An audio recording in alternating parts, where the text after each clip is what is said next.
SSDI Work Incentives, a Griffin Hammis production tailored for Missouri. I just got offered a job making $1,500 a month. But I haven't worked since I got SSDI, so I'm wondering what happens if I take the job. Well, that's an exciting opportunity. With SSDI, there are 3 phases of work incentives. The first phase is called the trial work period. During this phase, you can earn as much as you want and still get your SSDI. Oh, wow, that's great. How does it work? When you're found eligible for SSDI, you're given 9 trial work months. If you earn above the trial work level, you'll use up one of those months. In 2021, the trial work level is $940 a month, but it usually goes up in January of each year. If you haven't worked since your SSDI began, you'll likely have all 9 trial work months available. So if you earn $1,500 a month for 9 months, you'd get your SSDI and wages. That sounds great. What happens after the 9 months?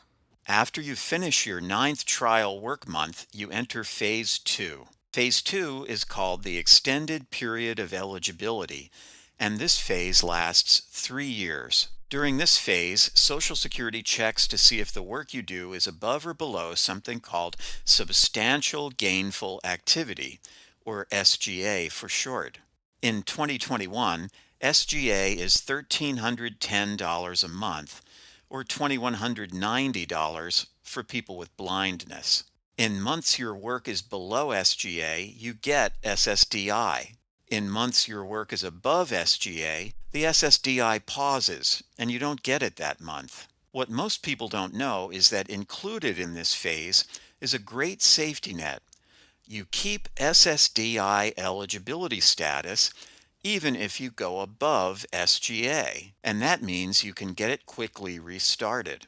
Now, some people plan to get a job that pays more than their SSDI, so they're okay with it stopping.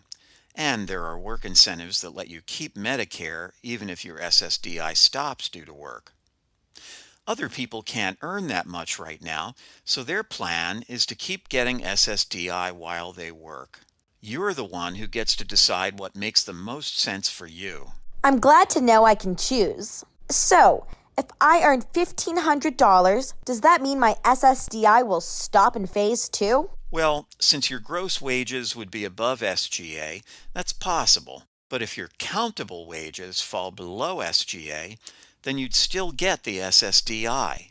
Oh, what are countable wages? So, countable wages are the amount that's left after subtracting work incentives like impairment-related work expenses and subsidy. Let me explain. Impairment-related work expenses, called IRWE for short, are medical-type expenses that you pay for that make it possible for you to work. Subsidy is the amount of extra help you get or less work you do on the job because of your disability. Oh, okay. So how would that apply to me? That's a great question. Let's look at an example.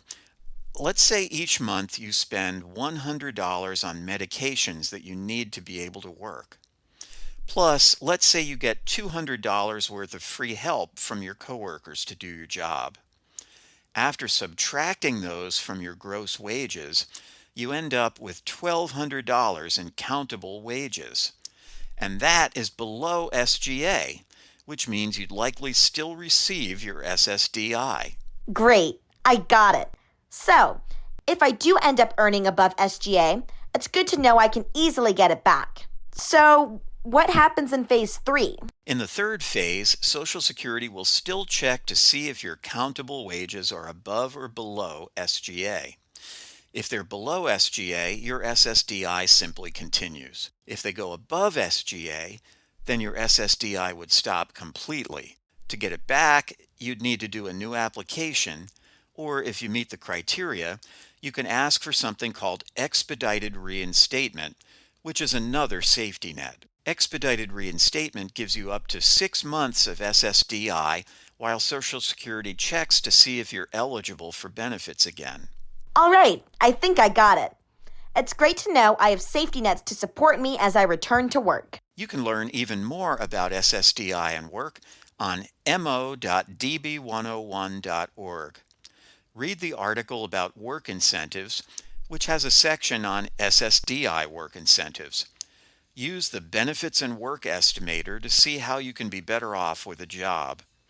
And if you'd like to speak to someone about SSDI and work, call Social Security's Ticket to Work helpline at 1-866-968-7842.